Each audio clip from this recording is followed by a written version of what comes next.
Hello, everybody. Joe's Bar is now open. Welcome to another great evening. I am your host, Joe Compton, and yes, I am hosting tonight again. So, woohoo!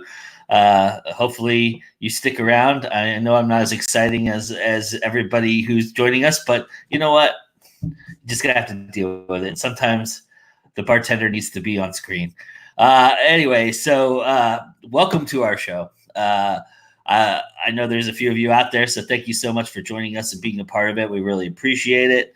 And let's, without further ado, bring everybody in and just have a nice little fun time. Uh, I'll start with Miss Anita Stewart. Hello, Anita. Hi. Tell everybody a little bit about yourself. Okay, I'm Anita Stewart. I'm an author who writes under A.F. Stewart. I write horror, fantasy, and I just published my story with the Thunder Penguin in Christmas Lights 9. So, Merry Christmas, holidays, and all that sort of thing. Nice. All right. Sorry, I was getting everything else geared up while you were talking, so I apologize to just leave you sitting there for a couple seconds. That's okay. Everybody got nice. What were you drinking, by the way? Is that Water. coffee? I can't drink alcohol. I'm afraid. I'm I a know, but teetotaler at the bar. So was that coffee? no, just water, just plain water. All right, Mr. Jim Nettles. Hello, sir. Well, I'm glad to know we got a DD here with us tonight because somebody's Right? got to stay straight. Yeah, that'll be good. How you doing, sir? Because it ain't me, but that's all right. We're good. Tell everybody a little bit about yourself. I'm Jim Nettles. I write nonfiction as myself, and I write science fiction, urban fantasy, a little horror, a little steampunk, a little bit of this, that, and the other.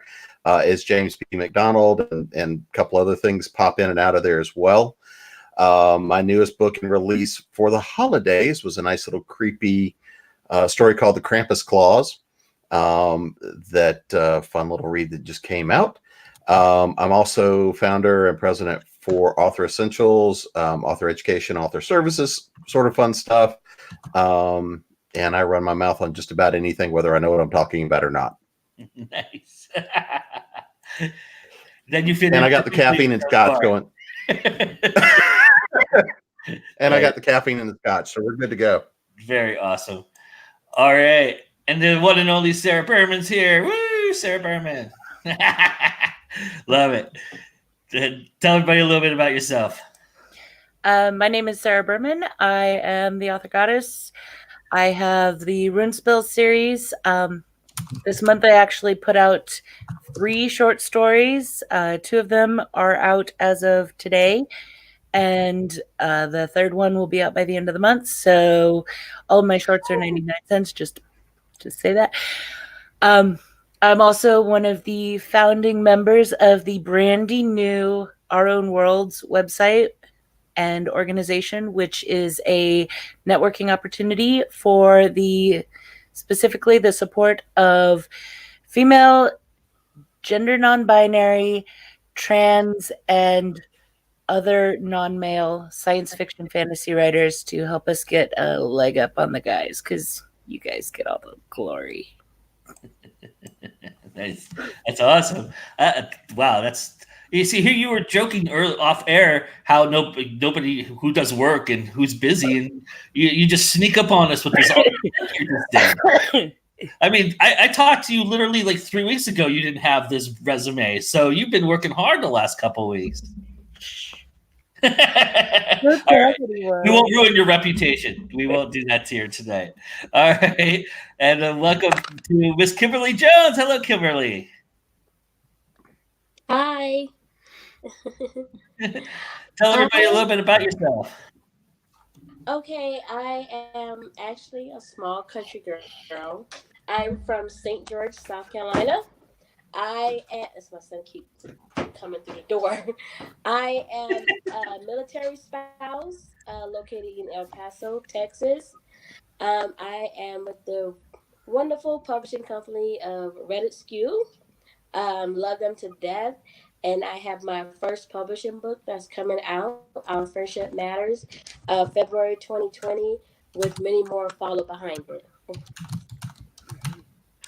Awesome. Very cool. All right. Here we go. I think you guys get to talk for a little bit, and then I get started on something while behind the scenes, and then you guys stop all of a sudden. Hello. You want a warning? No, it's fine. I just got to be more tentative. And last, certainly, but not least, the Tandalorian himself, Mr. Brian Tan. Tell everybody about yourself, Mr. Brian Tan. Oh, geez. What is there to tell? I mean, I don't really do much. My name is Brian Tan. I write under the name Brian Tan because I am not that witty to come up with a groovy nickname or a pen name. I am the author of the Permutation Archives. It is the spinoff to Kendra Sauda's Permutation Archives. Wait, I already said that. The John Baker Chronicles, which are the spinoff of the Permutation Archives. Book 1, The Invincible Heart, is getting the re-release treatment January 2020 with Random Evolved Media. I am also the author of the Path of Redemption series, which is sort of a gothic fantasy horror thingamabob. Vampires kicking ass, taking names, magic users, werewolves, all of that shebang, where my lead character is actually a vampire that came to America on the slave ships from Somalia. Also wrote a little erotic thriller novel known as Ed and Livy, and currently working on John Baker 3, Path of Redemption 3, as well as a romantic comedy spy action, if that's even a thing, title. And I actually gave it a title about a week and a half ago. It is called Yeah, I Married a Badass. Great title. Well, welcome, sir. Just real quickly, so that we get this out of the way and everybody can enjoy themselves. Here is my beer of choice for tonight, my indie brew. It's from the New Glory Brewing Company, who I believe is in, I want to say North Carolina, but I might be wrong. But you can see what gravitated me toward it. It's got this cool little thing at the bottom that you can't see, even if I put it right there, maybe. No, you still can't. But it says 1 pint, and then it says hashtag something random, which I thought was pretty cool. Nice. So that's great branding. NGB Pils. This is the Pilsner version. I ran into Whole Foods remembering that I needed to get an indie brew for tonight, and that was the one that gravitated toward my eye. So that is what I'm drinking. It's not bad. It's pretty good. It's pretty solid. I'll have a full review of it on my show as usual. So we'll check that out and do that at another time. But this is Joe's Bar, and these are my VIP patrons. So happy to have all of you here. So how's everybody getting along for the holidays? Are we ready for it to be over? Are we just getting started? Have we not started? Before we get started, I gotta call my man Brian out. What did I do now? The Tandalorian, and you can't come up with a cool nickname? What the heck?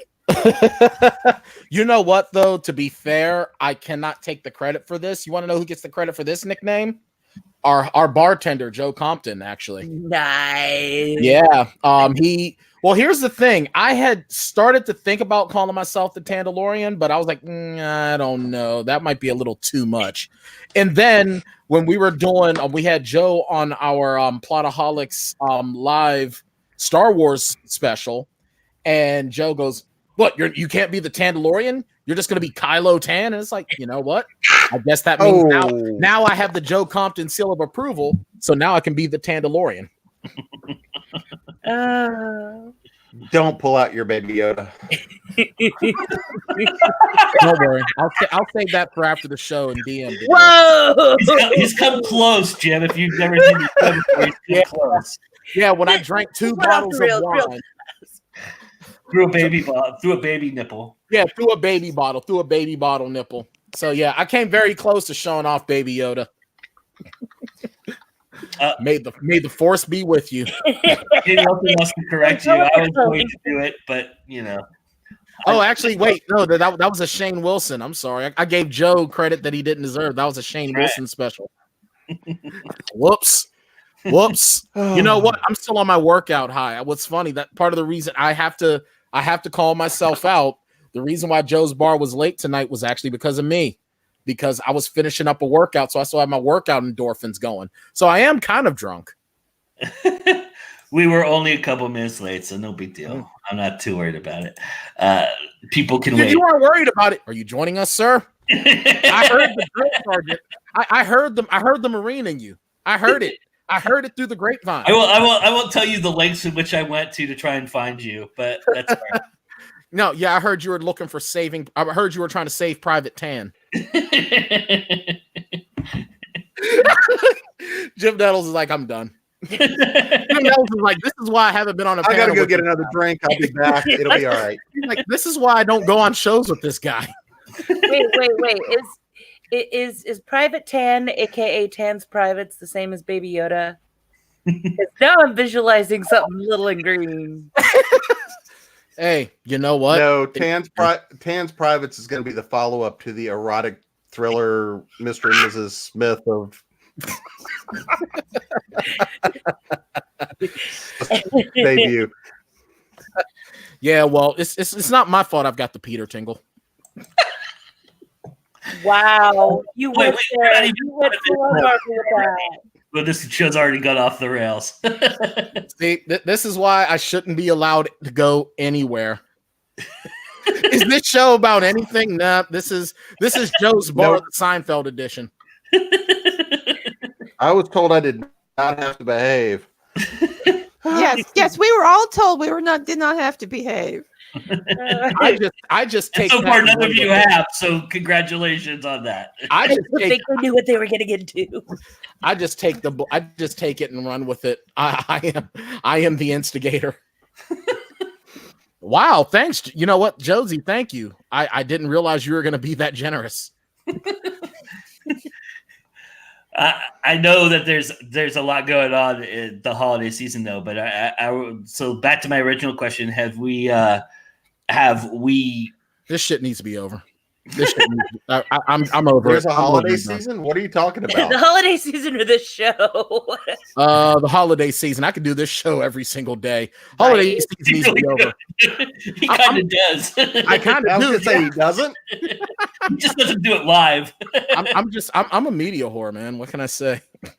Yeah, well, it was Presents from Hell season for me this year, so I'm looking forward to the end of it. I would seriously like to break a beer bottle over the head of the holiday season. This year could All- be subtitled "The Year That Budgets Were like Looked At Like What the Heck is this even?" Yeah, it's like you just look at that All budget I and you're can like, say is my 10-year-old. what's that? No, I'm sorry. All I can say is my 10-year-old nephew might be getting the CIA's guide to lockpicking. All I know is, 350, are you, Jim? well, see, next year I'm either celebrating Kwanzaa or I'm just going Oh, I to can say- witness. But Kwanzaa, doesn't that have like 7 days of? Yeah, but it's all handmade. It's all handmade gifts. So it's just like- Oh, wait. I'm just gonna- you so I'm have just to gonna make them? yeah. Is that supposed to be easy? I think No, I I'm think just going to next get year- construction paper and I'm just going to cut penises and I'm just say, here you go. Broker. An origami Kwanzaa. Kids will not be. Are you going to put your baby Yoda ears on them and just Yes. Yes, I am.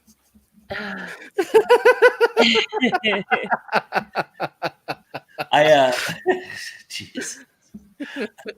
I think I'm gonna celebrate Festivus next year and have a moment of grievances with all of you. That's cool. Hey, we should do that. I'll drink to that. I'm cool with that. I want a grievance now. All right.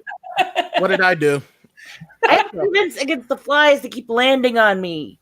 I Yeah. have flies still. That means you need to get a pet. You either need to get a pet frog, or you just need to have like what are those what the hell are those things called? They hang. They got like the electric thing, and the bugs Bug hit 'em. zapper? Yeah, you just need to have like 20 Light bug zappers in your house. We have like 5 flight strips hanging in our house because I don't know what it is about this particular area. Apparently, it's drained swamplands, so I'm going to blame that. But we cannot keep the flies away. Well, And of course, they're like, hey, we're warm for the winter. We're staying. It's like, bitch. well, it's America. You need to get your gun and you need to tell them get the hell out of your house. America. Well, you can go get one of the salt shotguns for those. Have a lot of fun with that. Flies? Yeah, it's designed for flies. The salt shotgun. I love it. I'm not sure that I trust anybody in my family to be encouraged in that direction. Imagine if I came to I'm visit- here. I'm an enabler. I'm here to provide you with options. Beyond that, you're on your own. Yeah. That's Also, fine. I'm not allowed to have any kind of projectile weapon that I might actually take with me That's while rude. driving through the streets because I will use them. It only fires like iodized salt. You can only do so much damage. Of course you can. Aim for the eyes. Just like Mr. Fuji in the 1980s WWF. Mr. Fuji. Right?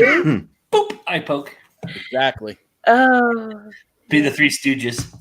Whoop. But yeah, I'm ready for the holidays to be over. I think I finished Christmas shopping completely today. If I missed anybody, hey, you know what you can do? did you get me one? No. Actually, you know what? Here's a crisp thumbs up. Merry Christmas. Hey, yay! But Anita, she gets two. Favoritism. That's all right. I'll It looks like is Anita frozen No. or is she just in shock? Okay, it just no, looks like she's maybe just it's my she's end. so mellow. She doesn't even have She's to move. Canadian, Jim. So Yeah, she's Canadian. She doesn't have to do anything. Yeah. I Is that just sit and lurk. I'm a lurker. Yeah, she's not your guy, buddy. I come from a long line of lurkers. Creepy. she's not the Canadian you're looking for. Everybody. Man, she's not your guy, buddy. I hate Christmas. Is there any movies that you guys like though that you particularly that have any or traditions or rituals or anything? Die Hard. Die Hard. Bad Yeah, Santa. Die Hard and the Ref. Yeah, and the ref. The ref. I Yeah. love the ref. You should do that. Matter of Best fact, dysfunctional Christmas movie hell ever. yeah. Well, my I don't know. Christmas Vacation's pretty good. Christmas Well, Vacation I is have- Oh yeah. Vacation, actually. So Scrooged also Scrooged with Bill Murray. That's a must. Yeah. Oh, Chris Pie 5. No, we always do the Bad Santa. Bad. yeah, Although Shane Wilson the doesn't first like one. Bad Santa. Shane Wilson doesn't like Bad Santa. Nobody ever said Shane knew it. Who cares? I've never seen Bad Santa. He makes me feel uncomfortable in weird places. Oh my. Well, Bad Santa's not going to help that. No, not at all. Or hurt All that I or know is something. this. Yeah, make sure you stay out of the big and tall section of his mall. That's all I'm going to say. It's funny because that's where we have to shop for my husband. Well, all I know is that if You can send the husband in. all I know is this: if you're in the big and tall section and you see Billy Bob Thornton, just go the other way. That's all I can say. I like Billy Bob Thornton. I mean, he's really All good. right, it's on you then. I mean, I'm not saying that, that particular character, Hey, but all I know is that if you approach Billy Bob Thornton in a mall in the big and tall section, whatever happens is all on you. I suppose it depends on if I spot the dwarf. Tony Cox is awesome. He really is. Right? If you haven't seen Bad Santa and you have Amazon Prime, after the show, go watch it because it is on Amazon Prime right now. He's the one who, like, one of his earlier gigs was on Buck Rogers. Billy Bob Thornton, No, Tony Cox. thank you. Yes. Well, I know What was he? I do know that he was in Willow. Uh-huh. Yeah. He was in Willow. He was one of the warriors. He was one of the Nelwyn warriors. Yeah. There was Really, I gotta go back and yeah, watch that again. there was an episode of Jane, you're just wrong.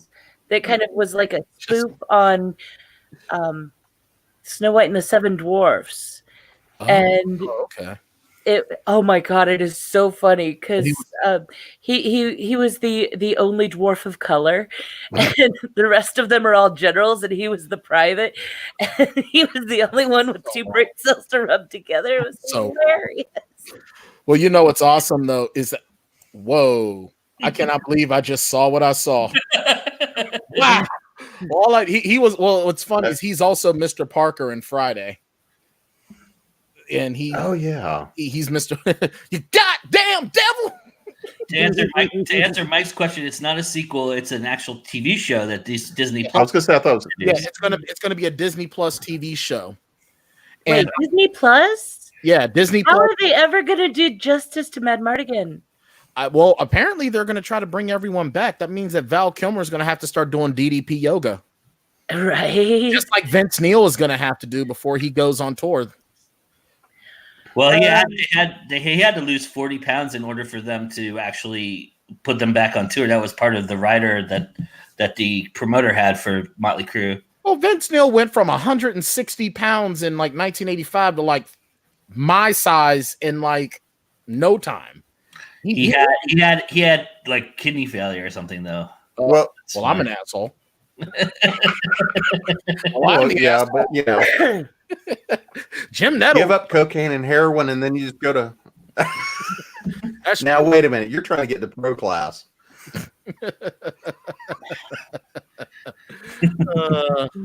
I am an asshole. But I mean, I don't know if I don't know what happened, but he's still alive. So I mean, obviously, I don't know how. I mean, theoretically, by the laws of human nature, Keith Richards, Steven Tyler, and all of Motley Crue should be dead 10 years ago.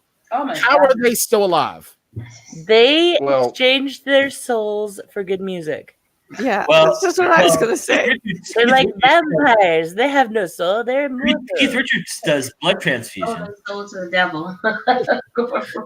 Keith Richards gets blood transfusions from virgins every 2 years. Oh my God. No, actually, he's mainlining Betty White's plasma. Oh my God. So Betty White is secretly the fountain of youth. Of course she is. Apparently. Well, actually, you know what? I heard that Betty White was actually the head vampire. Oh my gosh. You can't forget Patti LaBelle too. She looked like she looked since like 40 years ago. Touche. Right? Better yet, I'll tell you something. I'll tell you who else is a head vampire. Tina Turner. She hasn't aged since 1990. As Patti LaBelle. I'm like, oh my gosh, what and Patti LaBelle. And Patti LaBelle, having just recently seen Billy D. Williams, I have to say that guy looks pretty good. Him too. Although I think it was, Yeah. can we just say how funny Billy D. Williams is? Because he was saying at first he was like saying that he was non-binary, and then he says, "No, that's not what I meant. I don't even know what that means." I'm thinking to myself, Billy, you should have just stayed where you were. Yeah, stop. Just stop. Get a Colt 45 and just stop, please. I love him. Okay, so apparently Keanu Reeves has been kicked out of the Immortality Club because the stills from the new Bill and Ted movie.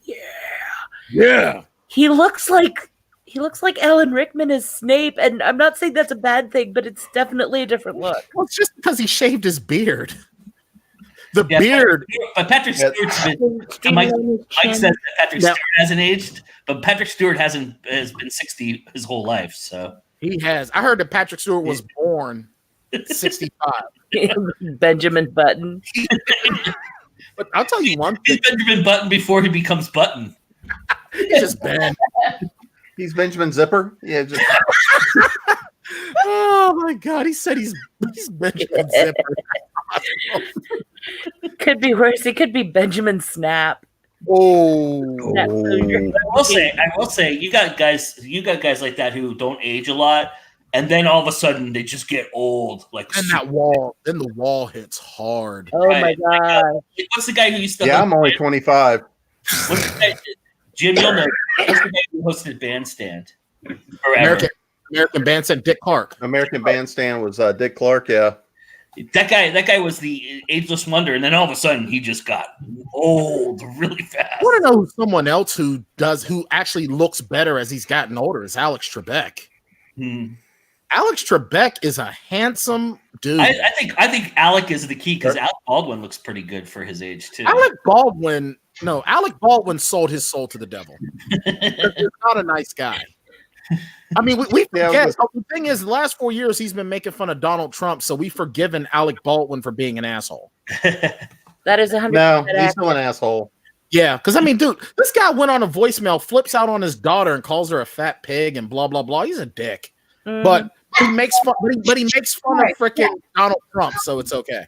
Totally agree, Rebecca. Totally agree. Yeah, but Clint Eastwood apparently went senile at the same time. Clint Eastwood has been senile since the 70s. Let's be real. That's true. But he keeps making movies. No, everyone's afraid to tell him no. He's gonna come to their house and shoot genitals. I mean, you think that he was acting in Gran Torino? That is his everyday life. I mean, It's a great movie, though. That's his everyday life. That's a great capture of it. That's a good movie. yeah, it is. But I'm like the blatant racism of him. He just didn't care. It's so sad. It's actually funny. Yeah, And that's the bad part. well, and I like the accuracy of being so racist, but it's okay to be racist, but friends with individuals. People I are hate like, these he couldn't have been racist because he ended up being friends with this guy. And it's like, okay, you don't know how racism works. Yeah. I mean, I've said this I remember I got into an argument with this one woman, and she said something. She was being extremely racist. She goes, "Well, I'm not racist. My husband's black." I'm like, "Bitch, you can still be racist. Right?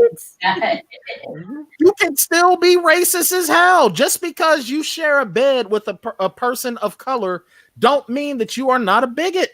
That that reminds me of the landlady from the Unbreakable Kimmy Schmidt. Have you seen that? I still haven't watched that in full. Oh my I mean, gosh. Okay, so that's my excuse for she's everything. telling the story about how her poor husband, who was black, was killed, and the roommate, who is he's the guy who played Sebastian on the first Broadway musical for The Little Mermaid, fabulous singer, but flamboyant black man.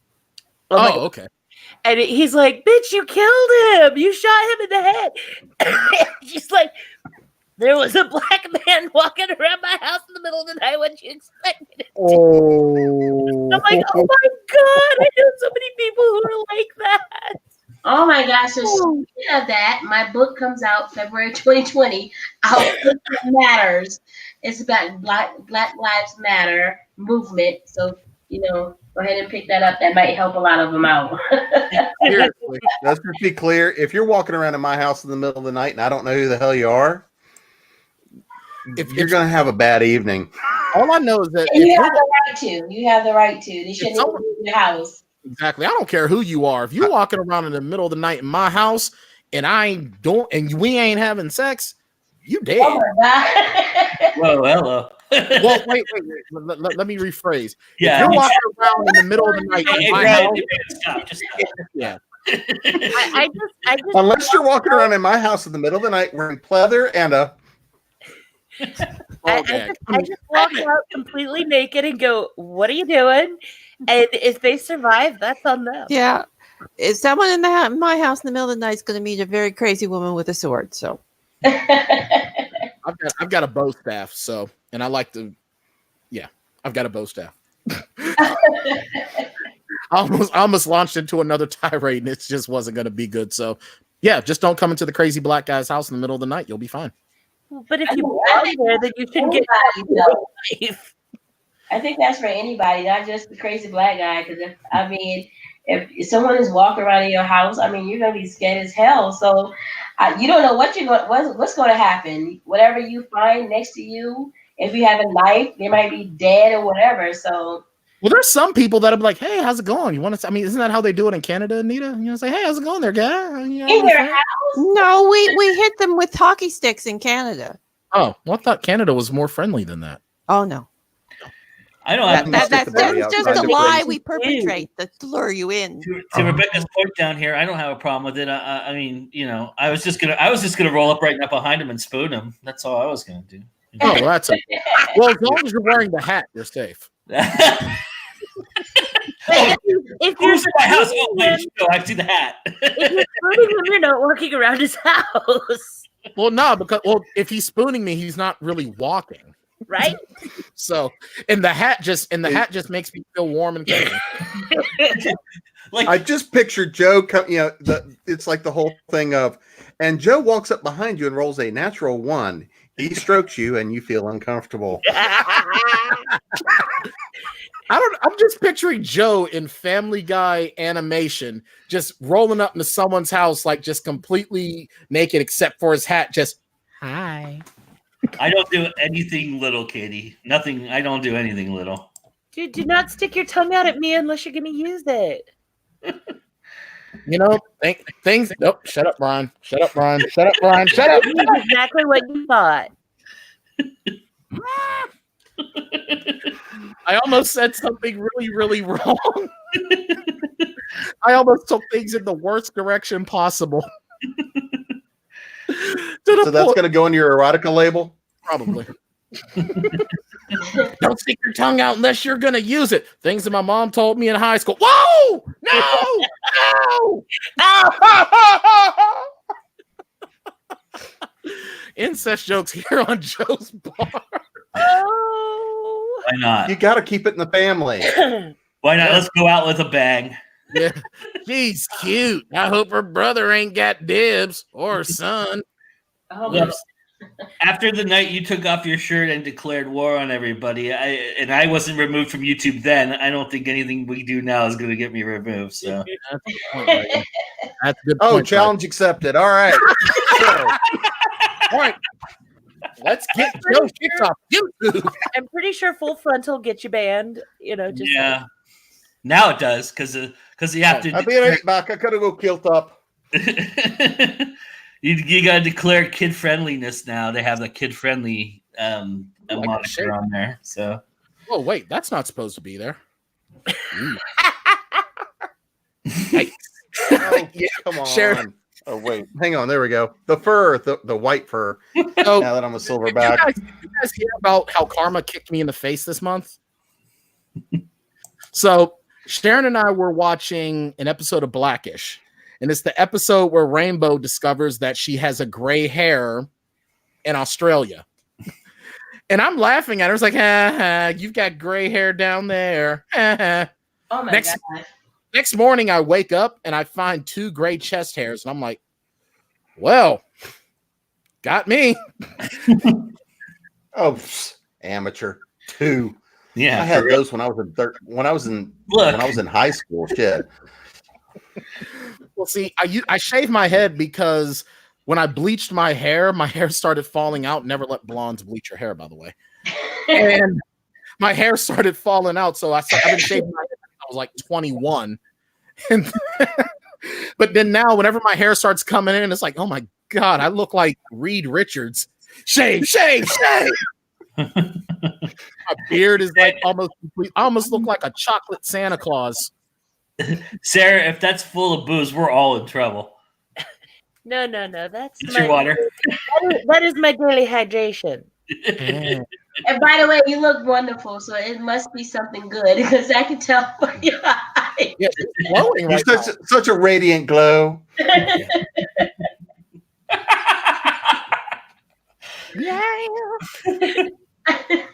Oh Lord help.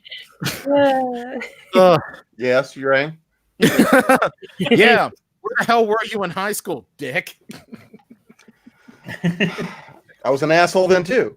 That's a good point by you. I was busy being bullied for being a nerd. I was being bullied for being, well, let's see, black, broke, nerd, asshole. I was just getting bullied for existing. And then I started kicking people in the balls. So Yeah, people don't know that you have a black belt. Yeah. Yes, I do. And if you flip it over, it's brown on the other I'm side. not kidding about that. That's true. Seriously. I actually do have a 1st degree black belt in Kempo. Oh wow, wonderful. Yep. Yeah, but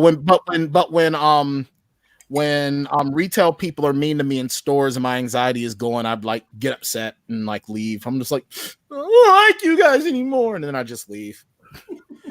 Yeah, I'm boycotting Ulta, right? I'm boycotting Ulta. They weren't nice to me today. What's Ulta? It's this place that sells stuff. It's like some high-end, like this place that sells. I believe those are called stores. Yeah, they're Like a leads. department store? Huh? No, that's Aldi. Never mind. Ulta's like a beauty place. They sell like all kinds of like it's a girl store. Oh, And they have like you hair. talking about, like the makeup place. Yeah. Okay. Okay. Were you getting a makeover in preparation for the wedding? No. I was holiday. I was shopping. Put lipstick on pigs, Jim. You can't put him in fishnets. These lips don't need lipstick. Okay. they don't. But you know, a nice moisturizer and maybe a little foundation to even up skin tone is not something to be ashamed of. I got that from dry. Yeah, but if I need to, I just do this. Yeah. And so he got his fiance. Wrong franchise. That's Predator. Whoops. Wow, we just got our first nerd moment of the night, everybody. Nice job, Jim. Woo, Jim. Medals, everybody. Drink to Jim. Drink to Jim. If anytime I get a chance to insult Mr. Tan, I'm going to take it. So Appreciate it 100%. Now you stay away from schools. I love our give and take. Our give and take is awesome. I love it. they lifted that restriction. I can now get within 10,000 feet of a school. Oh, So- good for you, man. Poor Kimberly. She's like, I'm never coming here again. It got so bad that she got herself off video. She said, I am not getting involved in this. Nope. Or she sat back off camera. Oh hell no! What the hell did I get myself into? Yeah, that's the New Year's resolution. Never do this shit again. If Brian Tan's name is on anything, get far away. Poor Shane Wilson and Kendra Sauter. Yeah, that is true. I'm very, very unruly on Joe's bar. I'm very unruly when Shane isn't around. This is my there's drinking. a brand. This is my Wait, drink. what are you trying to protect in terms of a brand? I mean, That one? Is that a baby? Yeah. well, bottle? I think that's This is what my baby bottle. This is Wow. my Wait, you know what? I did not know we were putting our kinks on display for this. no. This is how I drink alcohol. Uh-huh. well, Mr. Tan still has to have a sippy cup and diapers because it's Yeah, it's true. On both- it's true. I like the. Wow, this has just gone.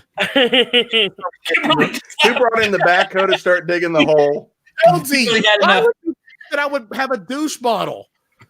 Even I have limits. And besides, Sharon doesn't buy Really? those. Now, if there were some in the house, I probably would just be like, "Hey, look what I got." But Well, there's an idea for you. Fact. I don't know. All I know, people turning if people tune into my show to my network for the first time and this is the show that they watch, I'm sorry, I'm just gonna apologize. sorry, Joe. I'm sorry, Joe. I completely. So let's talk about books. Yeah, sure. Books. For writing and reading. I read and stuff. I look at the things with the words in them, and I go left to right. Left to right. Left to right. I do the good words and the bad words and all the words in between. You fell English. That's impossible. Wait, there are bad words?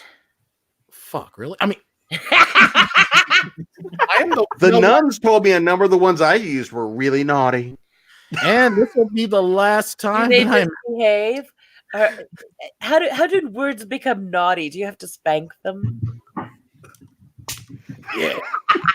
Take that dirty word. Take it, dirty Oh, man. you spank yourself for using them. I see. Oh yeah. Oh, I know better. I know better. And when I misbehave, I get it. Yeah. Ow. You misused you used the wrong there. You're such a bad boy.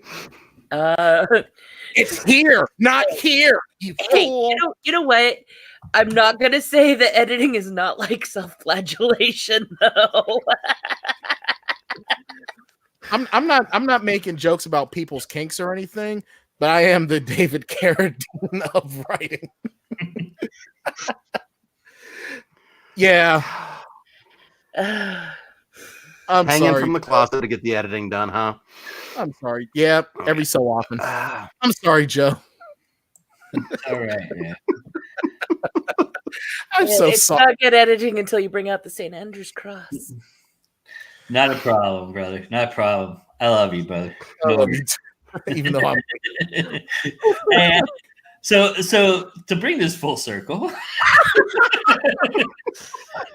and I don't mean in a jerk, but oh my.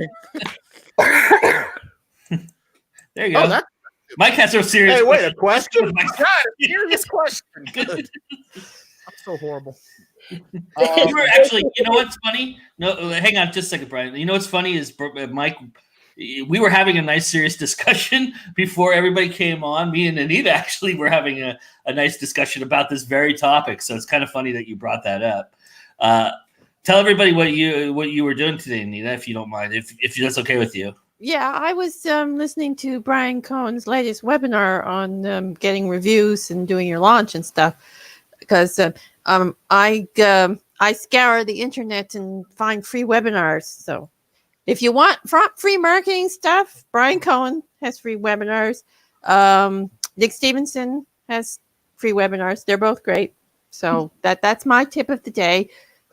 Go find Nick Stevenson and Brian Cohen's free stuff. Is it BRIAN Cohen? Or BRYAN Cohen? BRY, I think. A-N. BRYAN. Right, I it think. spells it. Okay. COHEN. Okay. Cool. And Anyway, I am not. And I and think I am he's not- having a free ad course again at the beginning of next year sometime. I'm not sure.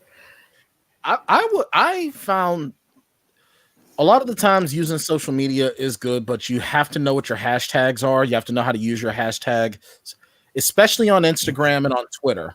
You really want to know what your hashtags are and what's trending and where you're at, and try to find a way with it. And make it relevant. Yeah, they do. And then make sure you have good quality SEO on your website.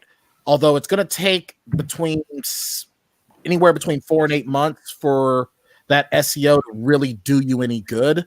So make sure you keep having good quality content regularly on your website. That's extremely important. Well, I mean, for somebody who needs to heed his own advice, I was just on your website. It looks like you haven't been there in months, brother.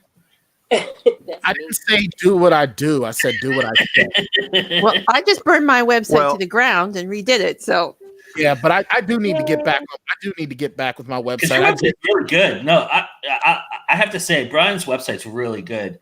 It's just that it's got old content, you know. Yeah, I do need to update it, and I have every sort of intention on one, and honestly, that's something that you don't want to do. You don't want to start letting your content get old. You know, you've got to keep getting some sort of content on your webpage. You know, that's why blogging is especially important. And search engine optimization is what SEO stands for.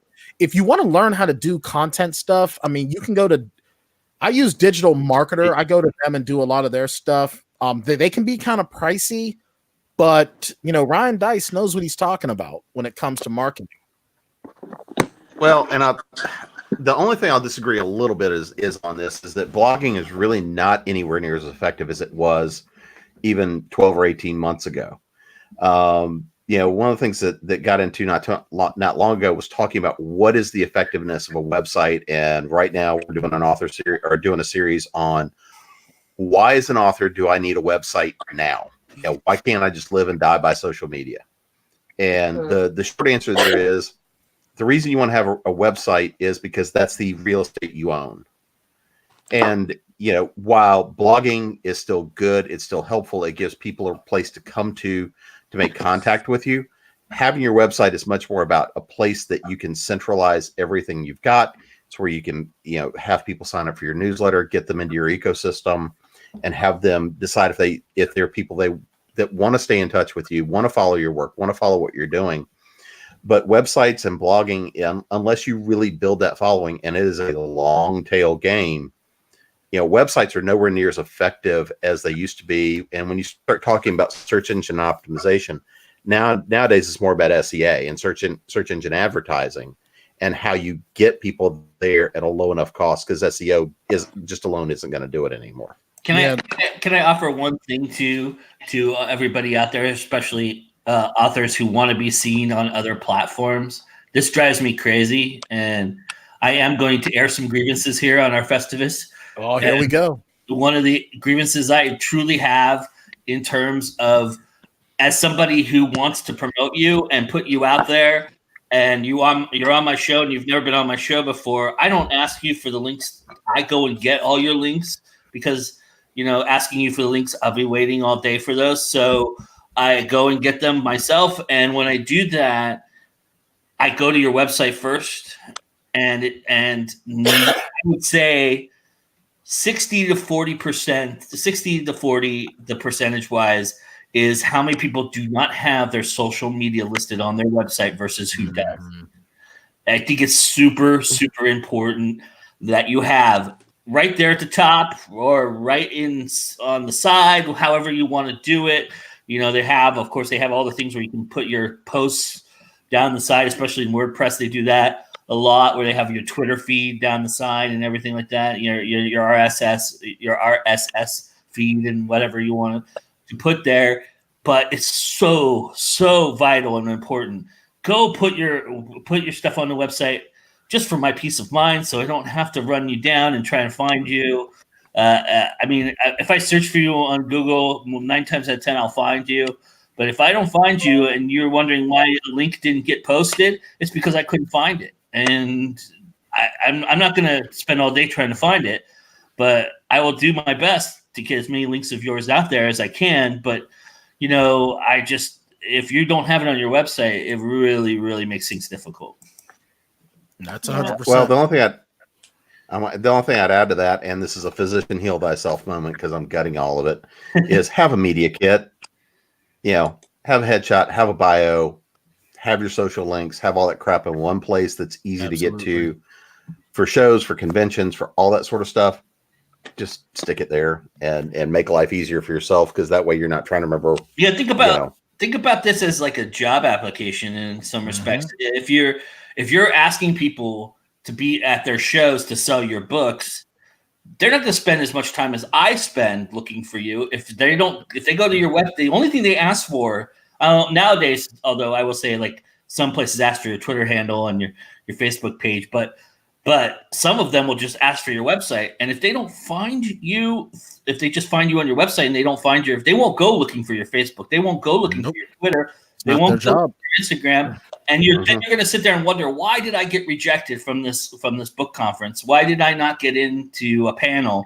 It's because you didn't have the things that they require. The basics. Yeah, and they're not going to spend the time looking for you. They get millions and millions of submissions, Exactly. And shows like this, and others, they've got a lot of people that are looking to get on there. They've got regulars that they cater to, because that's what brings in the views. And when you're doing a show like this, you want to be able to bring something that's going to be bringing in the viewers. You want to get people. You always want to have content that people are going to want to engage with. That's what that's the main deal, and you got to have something to bring to the table to make yourself stand out. If you're not someone like me who's just like a nut, you've got to have other ways to get yourself out there and to make yourself set yourself apart. And it's not easy, I mean, hell, I don't have all my shit together. If I did, I wouldn't be living in an apartment building. I would, if I was, I'd be living in a deluxe apartment in the sky high, but I'm not. It'd be an apartment building, by the way. But Huh? on up. Yeah, because I want them moving on up. See, I would I mean, never get a house again. I love living in an apartment. I want somebody else to mow my lawn. I hate it because I got the upstairs neighbors that are having a good time. I got the downstairs neighbors, and she's yelling at her kid, and her kid is going all nuts, and it's just like, but I also don't want to cut my own grass either. So I think I'm just gonna go. This is why I have the bunker in the mountains. So that's where I want to. That's what I want. So when the zombie apocalypse hits, I'm already in the mountains. F them. Mhm. But in all seriousness, you got to have all your ducks in a row. You do. You got to have your website set and good to go, and you have to have a strong social media presence. Have your hashtags all set, and you know what? I mean, go to some of these book groups. Go to some of these groups and look at the posts that get attention and the posts that get positive attention. That's why I say, and Joe, you've all heard me say this. Make sure you have good quality mentors, especially when you're new to this. Get good quality mentors that can steer you the right way. They can teach you how to do your social media posting, teach you how to have a good, strong social media presence, and how to do all of that other stuff. It's so easy to screw it up. And get yourself a Well- newsletter. Yeah, and I need to do that too. I'm sitting here preaching and Well- pointing my fingers, and I don't do half the shit I say to do. Yeah, 'cause, I mean, there Well- are a lot of authors out there who still don't have a newsletter, and it's one of the best things you can have. The thing is, I think that a lot of authors think that you have to do it like once a Yeah, week. you don't. I do a monthly newsletter. Monthly. I do 2 mail outs. I do one for me, and then I do giveaways and shares and group promos and things. Yeah. That way I can do more shares and more group promos than just because, like, if you do it in one newsletter, I mean, you can do it in one newsletter if you want. But I found like when I was doing just the one monthly newsletter with all of it jumbled, it was just jumbled into one thing. So I split it into 2 mail outs, and it Well, works just as well. That completely depends on the amount of content you put in. Yeah, that's true. But like And- for and the the kind first of mail out, content. I just do me and my books, what's going on, what I'm working on, what's out, what's new. And then for the second mail out, which I send out the next day, I list all the giveaways, the group promos, and the book share news swaps I do. Okay, Newsletter swap. newsletters are good because no matter what Facebook changes, no matter Yeah. what Twitter changes, no matter what Instagram changes, you will never lose your newsletter audience because it is your audience. Until they unsubscribe. And email Till is still the best way That's to the contact big- people. Email is still the best way. That's why you still get, I mean, it's email has become the new snail mail. You wonder why you still get circulars and all that stuff in the mail. It's for the same reason that when you go to Amazon, you're getting their emails constantly. It is the best way to contact somebody, and you're going to Well- see something good. And sometimes And I subscribe to newsletters simply to remind me that I like this place, but I can't do anything with it right now. Yeah, a lot of people. Well, I do mean, that. if you look at newsletters, I mean, because if you treat your readers right and you respect your readers, you respect the people that are coming into the newsletter, you will manage to keep the people that you want. And that's a good question about unfollowers. If somebody doesn't want to follow me, bye-bye. Yeah. It means that we're not gelling, you're not getting what you want, and there's no harm, no foul for somebody that unsubscribes. The only people I want on my newsletter are the people that are getting value from it and that want to stay in touch with me. If that's not working for somebody, the fact that somebody clicks the unsubscribe button is not something that hurts my feelings. I'm not going to take it personally unless I see a mass of it, I which will. means either A, I'm going to the wrong audience to build a list, or I'm being a dick. Right. more than usual. You've done something wrong though. You done did something. Yeah. And the thing is, Yeah, too, I mean, I'm sorry. Go ahead. Sorry. what I was going to say, you have to consider why people are going to sign up for your newsletter. What are they coming for? And what are you trying to give them? And what you're getting in exchange, because it's still a very personal thing to get a hold of somebody's email. Now, me, I've got more email addresses than I want to admit to because of all the different stuff my hands are in. I've got one that is specifically for the newsletters and things that I want to make sure I see.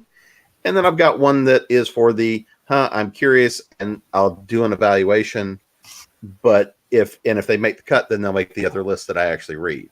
But you've got to really consider why somebody is signing up, and you want to consider how you're treating them and maintain that relationship. Because again, email is something that most people see as a very personal item because you're connecting straight into their world. Absolutely. You're going to them. They're not coming to you. Absolutely. And it can get really oddly intimate. Like I like to ask questions, and mostly I'm asking the questions to get my readers to think about something. But sometimes they send me answers and I'm like, oh my, they're responding to me. What do I do now? I've got a couple of responses from my newsletters too. I had a nice one when I did the piece on the inspirations for my second book in my Saga of the Outer Islands trilogy. I was talking about how I was inspired by Ray Harryhausen, and someone emailed me saying, they love Ray Harryhausen as well. So, yeah, that's fun when they do respond to things. And when you interact with your readers, whether it's social media or an email, try to be, polite to them. And if you got someone who's being like a real nudnik, you still, if someone comes at you on social media in a public forum and they're, all pissed off or whatever, I would say, offer to speak to them privately, because you don't want to air dirty laundry on your social media, because for certain people, you're going to drive them away. And if you can't come to a resolution in the privacy of what you're talking about, you want a screenshot in case it starts to turn ugly. But don't even let it get to the point where it's super ugly. Don't be afraid to just say, well, I'm sorry that, I'm sorry I let you, be polite about it, and politely just cut them off, cut them to the wayside, block them. There's nothing wrong with that. Because at this point now, if you're trying to build some sort of a brand, unless you're an author whose part of your reputation is being confrontational, that's not something that you really want to jump into, unless that's your shtick and that's how people know you. Some people don't want that. Some people don't mind it. It's what you feel most comfortable with, but you need to stay consistent. And to a point, there has never been a drama that unfolds with an author that I've seen where it makes the author look good ever. Nope. So that's why you don't want to argue with an asshole. If your reputation is confrontational, you need to accept that your reputation is going to be pretty much you're an asshole. Yeah. If you're okay with that, and that only works with, and it's only nice when you're a comedian or whatever, like a Dennis Leary. That works for. It doesn't work for authors, and it doesn't even really work for like actors. You look at actors that get into it with you got people that make a living off of actors flipping out on the public. Right. It works for comedians on stage, but when you're one-on-one as a human being, that doesn't work. Well, and I think part of that too is, as authors, when you're a creator and when you have that much of a relationship with your readers and with your consumers, how much of an asshole do you really want to let into your head? Because we all know that when you write, how much of an influence that can have. When you're doing film, how much of an influence that can have. Mm-hmm. So if you're looking at somebody like, for example, for me, there's certain actors that don't like and won't consume their material. There's authors whose stuff I may like what they write, but they're an asshole, or whatever the case may be. You've got to figure that there's that personal relationship that develops when somebody says, "Oh, you're one of my favorite authors. I'm going to buy your stuff every time you publish a book. I'm going to, all those sorts of things that happen in your ideal readers. They're building a relationship with you because you're in their head and you're getting into a world of co-storytelling, because no matter how I write it and how I visualize it, that is a joint experience. When somebody goes to read it, that's how they see it. That's how they interpret it. And so do you really want to let somebody who may fuck up your head on how you think about certain things, do you really want to let them into your head? So you got to be kind of careful. Absolutely. Yeah. And that's a good question from Shane Wilson. How will we? That's a good question. My brand is that I'm an odd duck who wears weird lipstick. I like the green lipstick. It's not weird. This Yeah. is purplish mauve. Well, you've worn green before, and that's how I see you. I see you as the Slytherin lipstick lady. Everybody remembers me in the green, and I can't find it anymore. It's I know. Poison ivy. Am I a victim of Well, disappointment? I mean, for me, for branding, it depends on which me it is. But I mean, one of the things you'll see if I'm at a convention or out or speaking, pretty much you find me in a kilt. Fat boy in a kilt with an obnoxious shirt on. Part of that's brand. Part of that's because that's what I'm comfortable in, happy in, running around. But it's also one of those things that is recognizable. So with the number of conventions I do, the amount of speaking I do, it's one of those things that sort of can kickstart that idea of presence and being in front of people. And I will tell you, I can, if I swap out of that and I'm throwing on a pair of jeans or something like that, just go run around. I have friends I've known for years that will not pay attention to me until they hear my voice because they're used to seeing the kill. I mean, was at a friend's Christmas or Halloween party a couple of months ago. Somebody I've known for years. She was like, "Oh my God." I'd waved and told her, she was like, "I didn't even realize that was you because I've never seen you not in a kilt." So, and brand for me is usually me running my mouth about all sorts of weird shit. But that's pretty much apparently my brand. But be your best self. Be the self you want people to know and make that your brand, because that's the easiest one to live. Yep. Because if you're fake, if you're full of shit, people are going to know. Absolutely. And it's going to fall apart, and then you're going to get called out, because there's nothing a fan likes better than to find the flaw in their hero and just point at it. I mean, it's that Schadenfreude, Freud. Freud. You know what I'm talking about. Yeah, awesome. We know. Yeah. People You're love to love people, and people love even more to tear them down when they misstep. So don't do it. Yeah. Well, my brand is mythology and dead bodies. So Hey. I'm all about the dead people. I see them. Hey, Kimberly, are you still out there? We haven't heard much from you. No, I was trying to get my camera to work, but it's not working. Don't worry about it. I think the bourbon is kicking in, so I'm kind of slow. My sister. Oh, yeah. So what's your brand? How would you describe your brand? I just love talking about social issues. That's really my brand. Talking about, all my books is talking about things that's going on in the world. Like my book that's coming out in February, Our Friendship Matters. And then I have more that's talking about women's rights and things like that. So I'm just focusing on things that goes on in the world.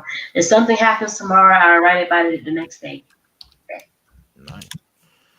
My brand is just being me. Like, this is my brand. Being fun. I think that's the brand of everyone, is just being yourself. I mean, like me, I can't do romance. I cannot do romance. Oh my gosh.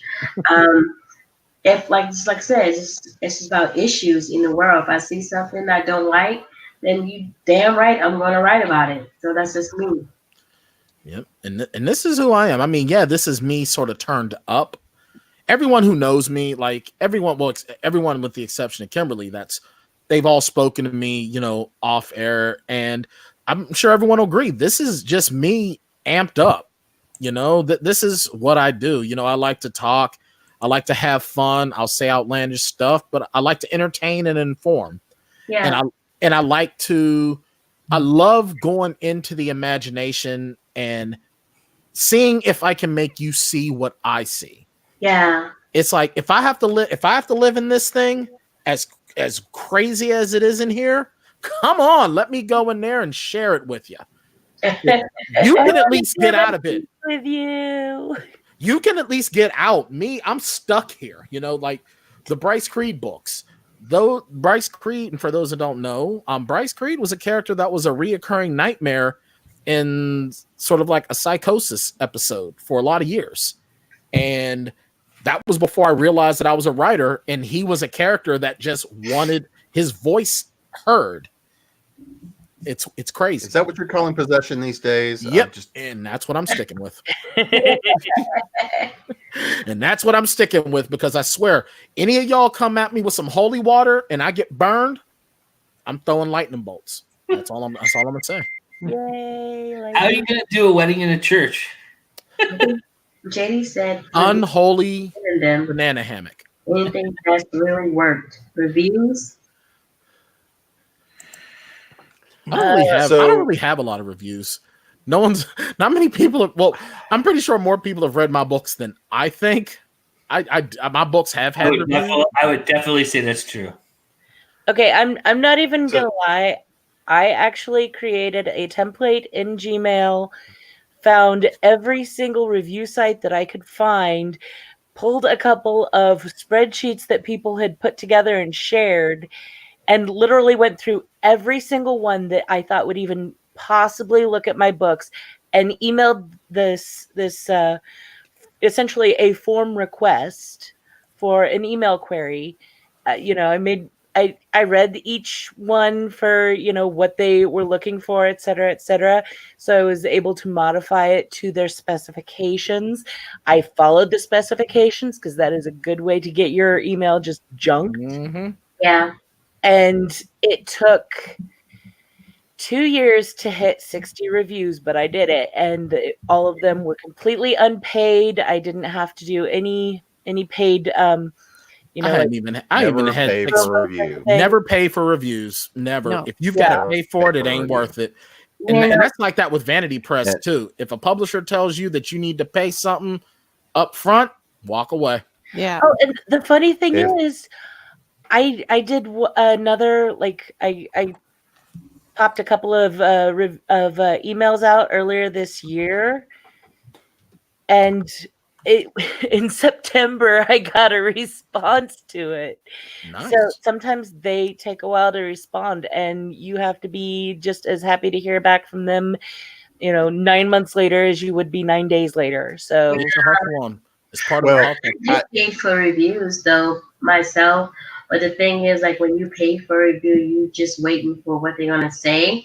I mean, I did get a negative review back too, but the thing was, when I got the negative review back, I'm like, have you been really reading my book, or are you just picking certain shit out in the book? Don't do that. Now, Don't do that. now Don't I'm gonna tell you respond. something. Don't respond to the review. No, never. I tell you what I did. I'll tell you what I did.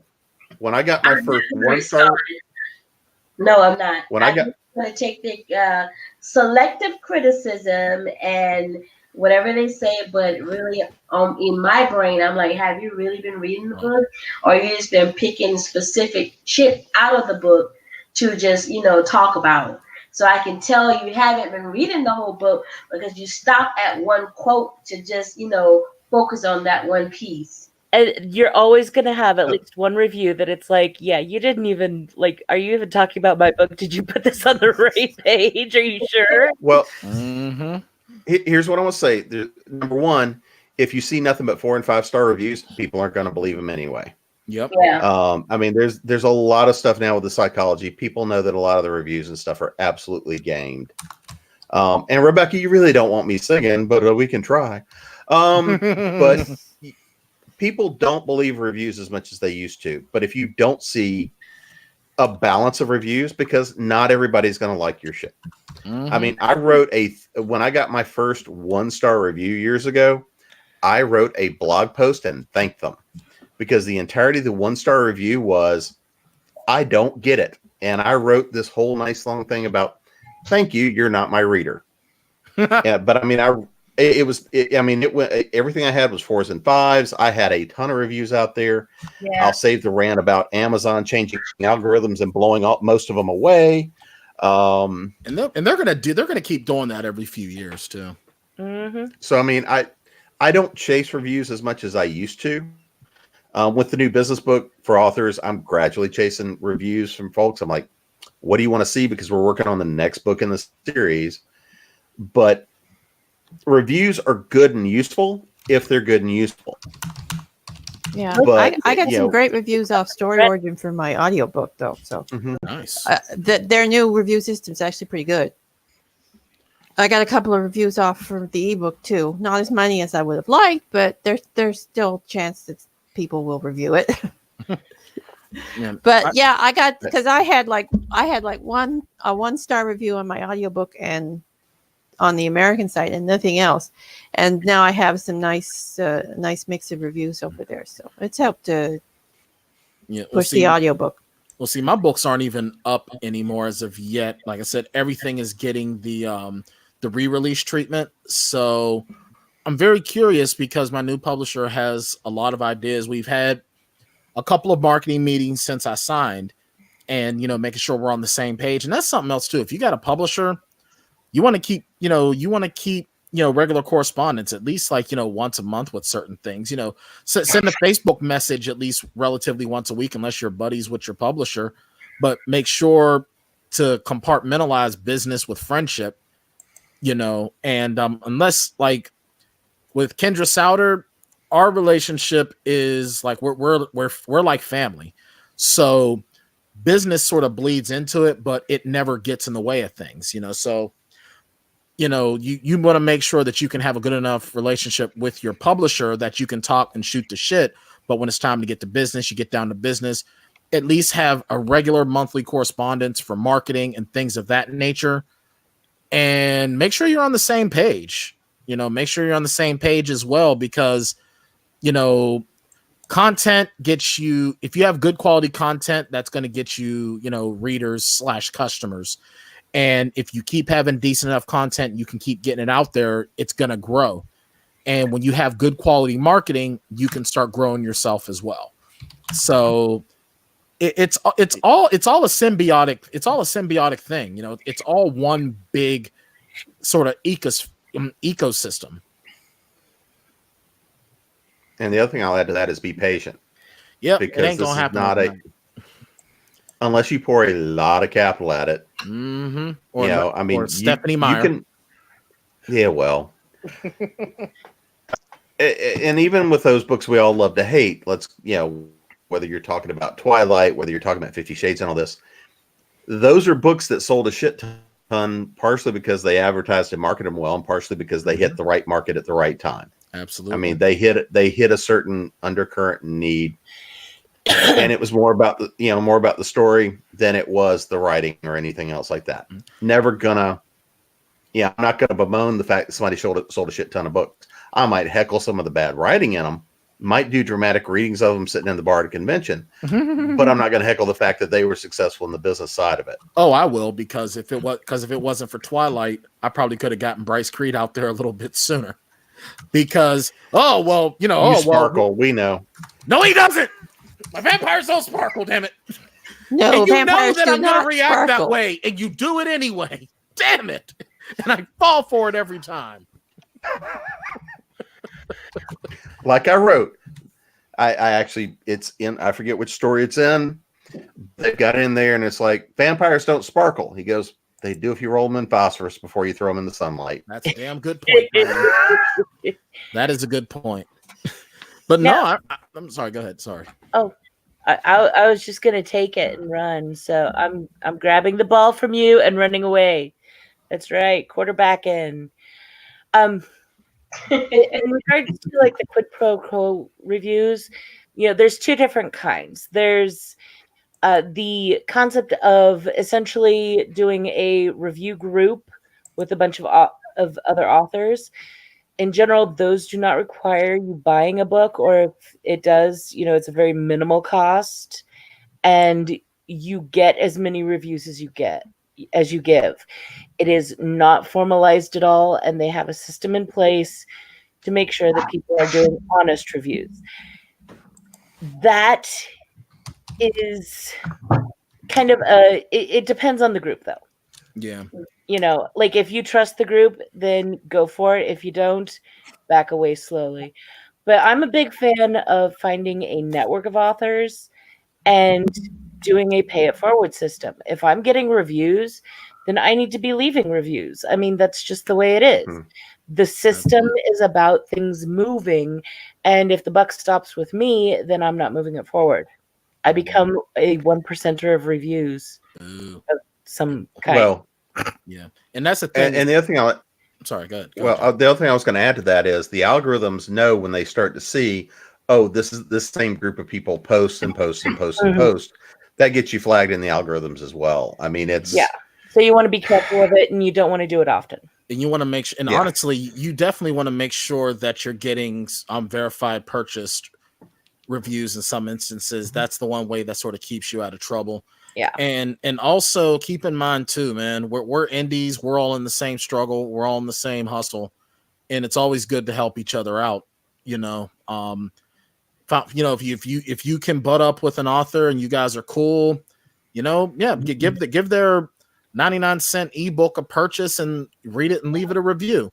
Or if you have Audible and they have a audiobook, use your credit.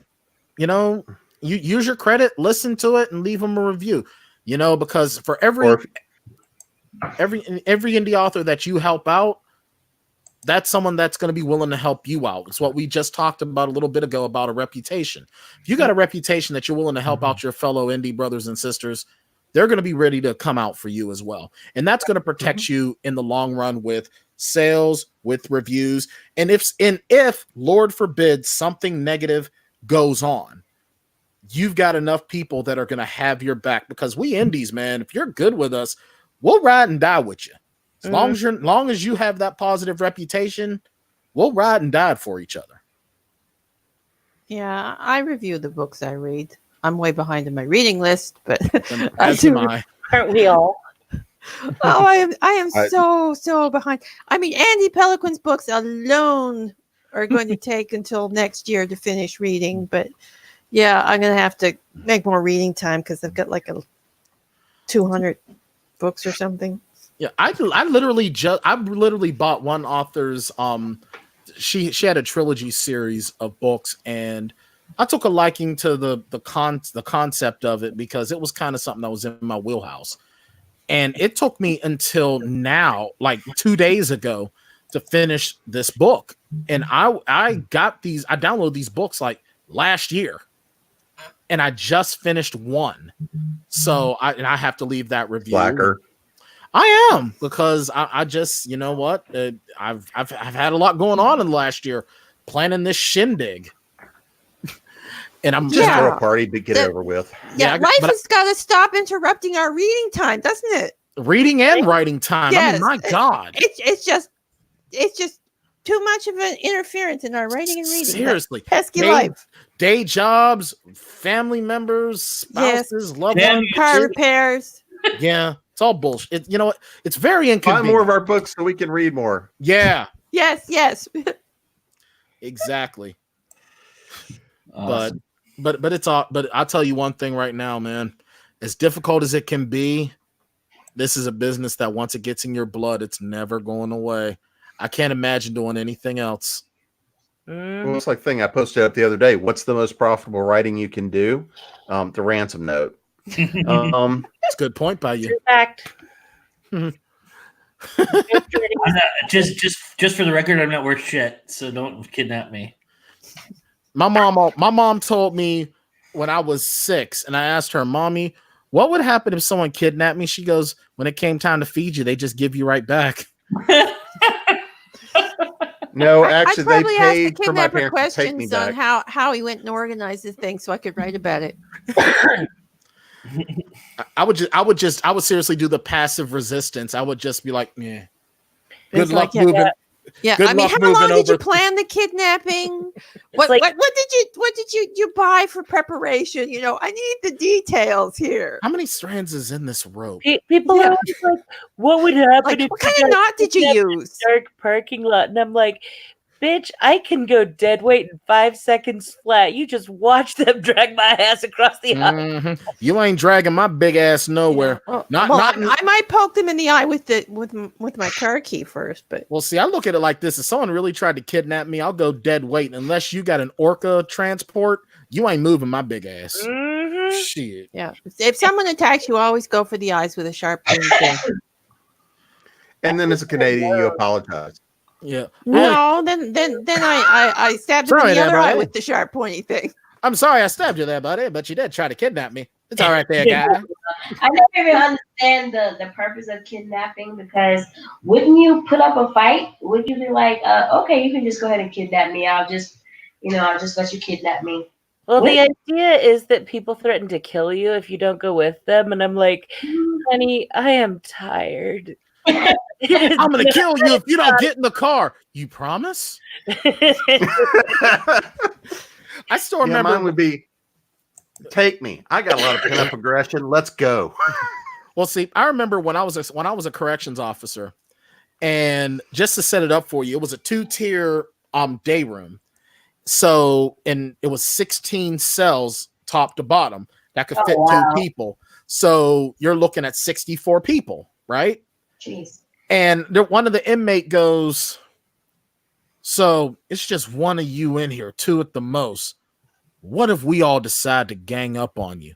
Then get out. I looked at him. Well, this is what I said. I said, sir, I fully recognize the fact that the only reason why I get out of here at the end of my shift is because y'all allow it. And he had this look on his face like, mm-hmm. And I was like, and I am also fully ready to accept the fact that if you all decided that I'm not leaving, chances are I'm dead within 5 minutes. And he goes, mm-hmm. And I said, but my question to you is this. And my smile fades and I just go, who's going to be the 5? And he goes, the 5? I said, which 5 of you am I killing before you get me? Well, And he goes, well, he was like, well, I was just, I said, no. We're talking hypothetical. well, as Jack Reacher taught us that you're never going to have to kill all 5. You're only going to have to kill the 2 guys that have the balls, and then the other 2 guys always run, right? So Pretty much. So, and I basically told him, I said, you don't realize that I have not spent my life learning how to defend myself to go out like a punk. I won't fight fair. I won't fight nice. I will bite at your jugular and rip it out while I'm stabbing out your eyes with my own fingers. So, are you going to be one of the 5 that I prove my point on? Or are you just going to go to your cell and let me leave? He goes, I was just talking hypotheticals. I was like, He was testing you.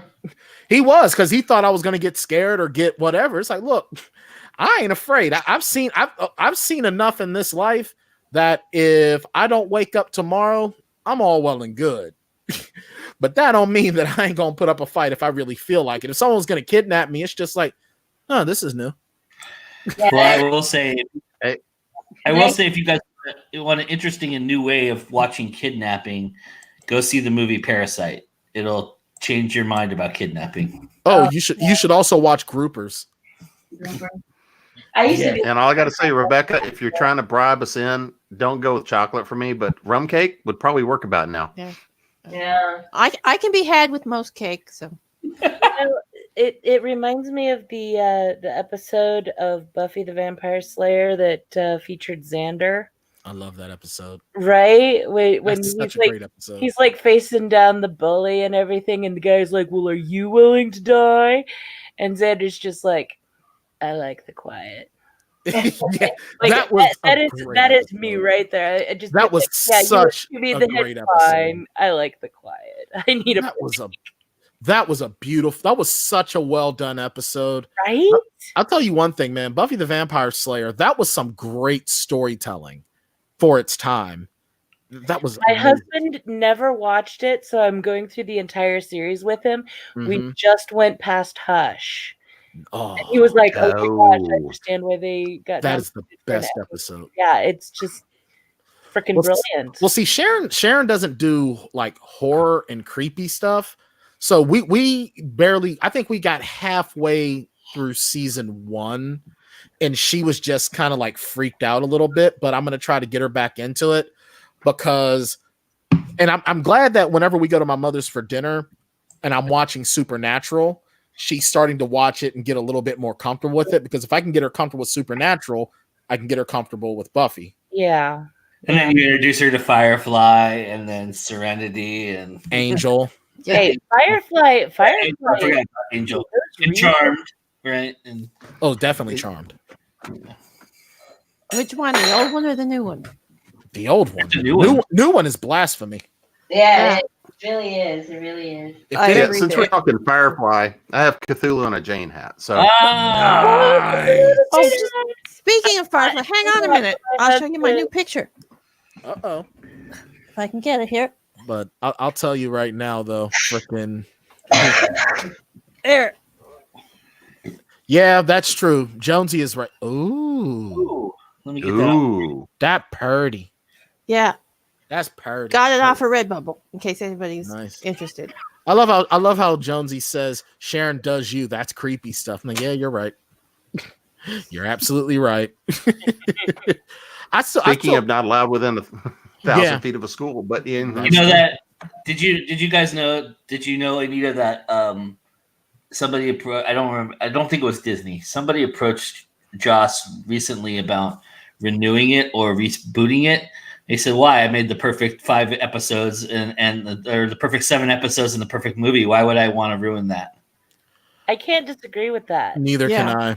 Like, I mean, I know all these people are talking about, oh, we want more. And I would have loved to have No, you don't. more of the original.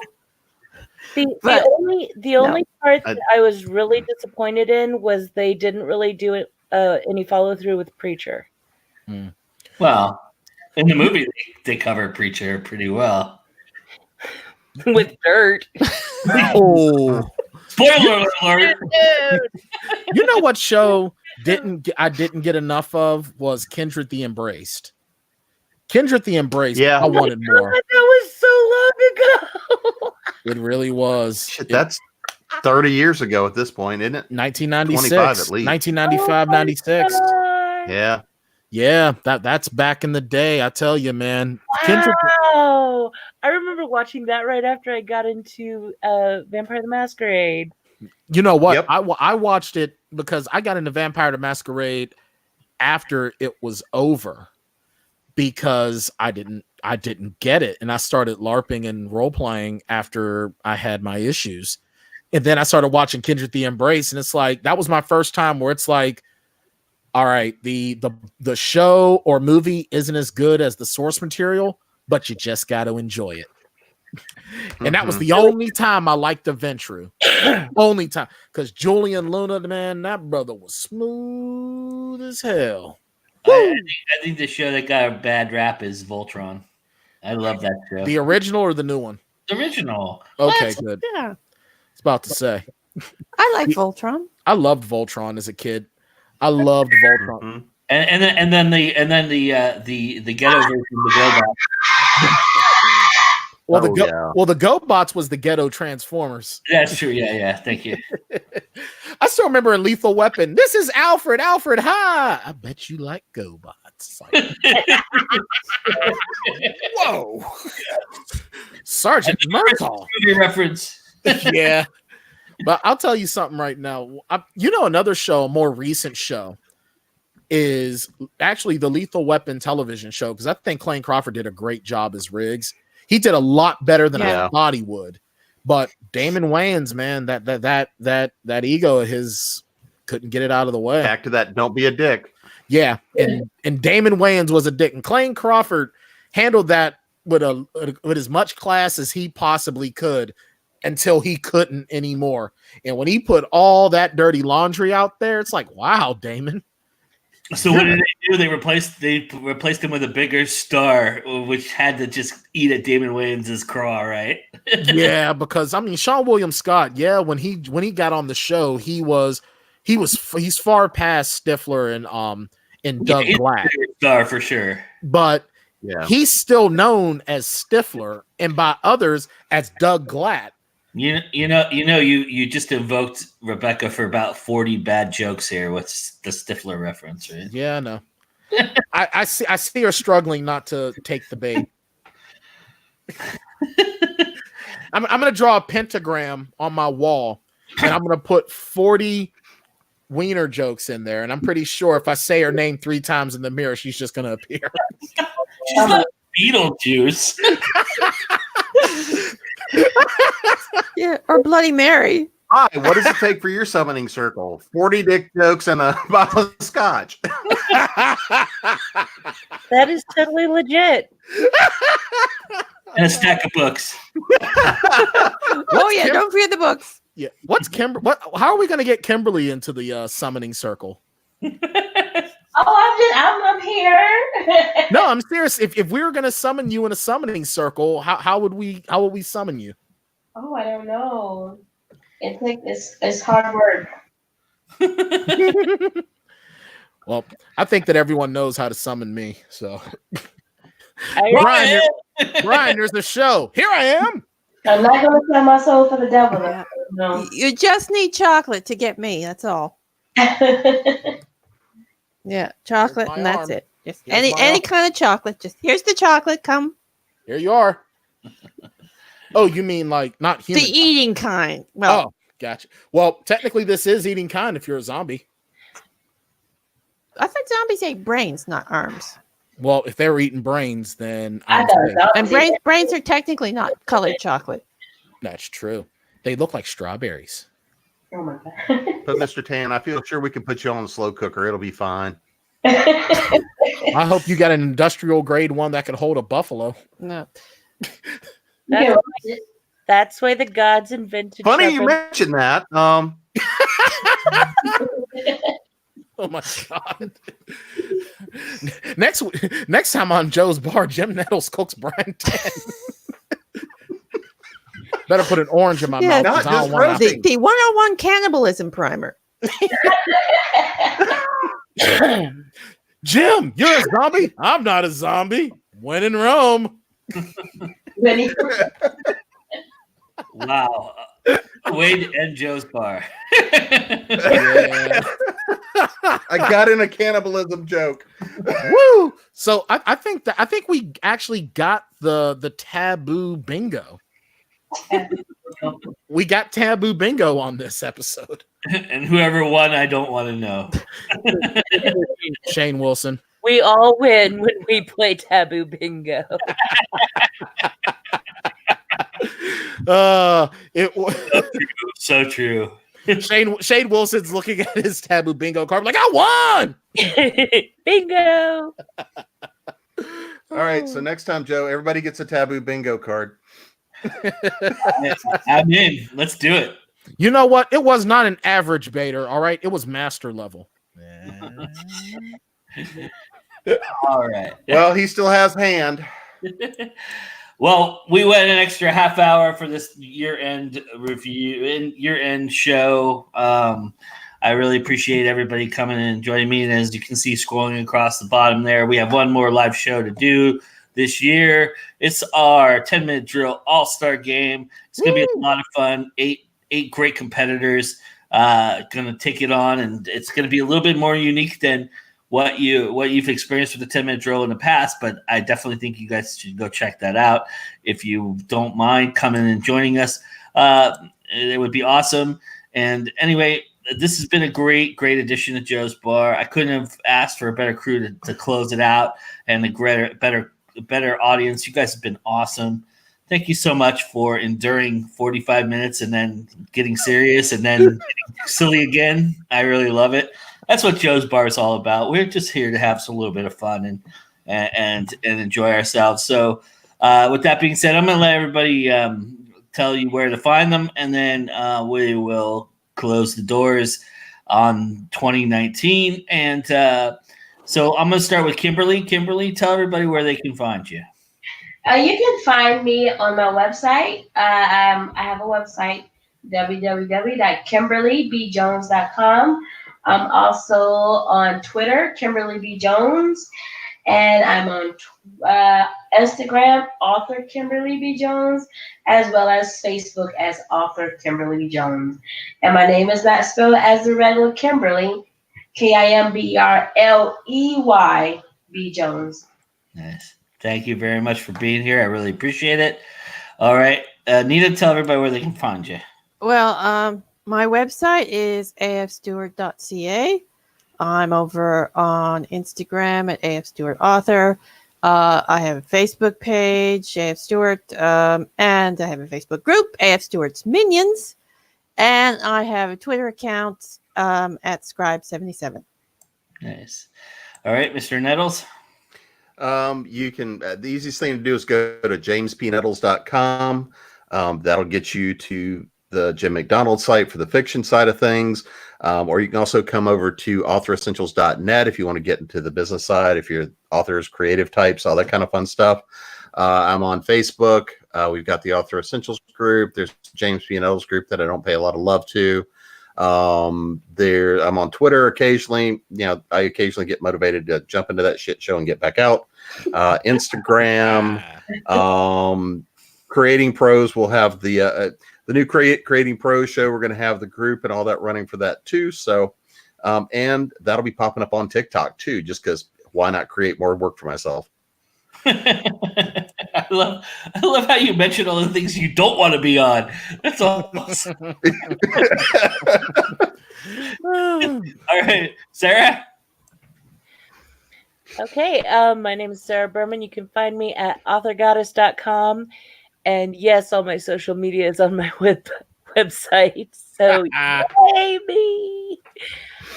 Pretty much Sarah Berman or Author Goddess will find me anywhere. I'm on Twitter, Instagram, Facebook, etc., etc. But also feel free to check out my author profile on ourownworlds.com. There are a lot of really great authors there, and we're always generating new content in the form of fun articles and news articles about writers and authors. It's not for writers and authors. Nice. All right, DeLorean, tell everybody where they can find you. Well, you can go to my horribly unupdated website, briantan.com. I feel like that's a heel. I'm the heel tonight. Yeah, but all my social media is on briantan.com. So yeah, you can go to briantan.com. You can find me on social media where, honestly, if I weren't a writer and I didn't use it to promote, I would not be on it, because Twitter is more than just a shit show. It's a shit storm. It is a shit hurricane, and it will rock you as such. Mm-hmm. Yeah, it's a shit NATO. Right. It's you can find me at author Brian Tan on Twitter and Facebook, author Brian Tan on Instagram. No, wait, Instagram is Brian Tan author. Yeah, so on Instagram, Brian Tan author, Facebook and Twitter, author Brian Tan. You can also find me at Plotaholics or plotaholics.com, or Writers Uncensored on Facebook, or wait, WU Don't Be a Douche on Twitter. And it's actually, so WU Don't Be a Douche. Writers Uncensored, Don't Be a Douche. Oh my gosh. Yeah, that's the Writers Uncensored slogan, Don't Be a Douche. And see, now I want to hear you do the Samuel L. Jackson voice of all these damn shit on my damn plane. Whatever that was. I'm tired of these motherfucking snakes on my motherfucking plane. Twitter's just a shit show. It is a shit show. You should have him do the real one. Which one is that? Which wallet is yours? Come on, Brian. Which wallet is yours? Oh, which wallet is mine? It's the brown one in there. The one that says bad motherfucker on it. Nice. Yeah. All right. That's a bad motherfucker. So as typical, everybody grab something to toast with, because we're going to toast. And it has been decided and decreed by the chat that the toast tonight is all of you singing happy birthday to me. Yay! So, down. 1, 2. Yay. Happy birthday. Happy birthday to you.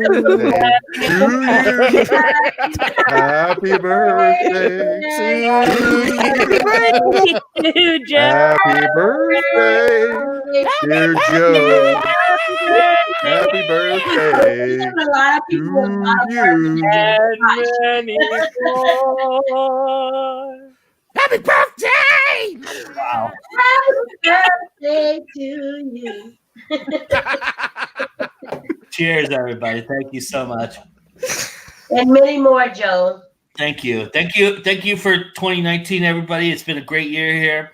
Of course, like I said, we have one more live show to go. It's not going to be as nearly as informal as this one, but hey, it is still what we're still going to be around, and we've got a lot more going on, and 2020 is coming up, and we've got stuff happening there too. So thank you so much to my VIPs. Thank you so much to the YouTube chat lounge. You guys were great tonight. It was an awesome show. We went way over, so I hope that everybody got their fill in and everybody got what they were hoping for from the show. We will be back. Joe's Bar will reopen in 2020. I'm here to announce, and we'll have more great stuff and more great VIPs and everything like that. So thank you so much. And thank you for all the birthday wishes. I really appreciate it. And thank you, because it's always time to go into now. And with that, Thank you for having us. well, you're welcome. Thank you. And with that, Joe's Bar is now closed. Good night.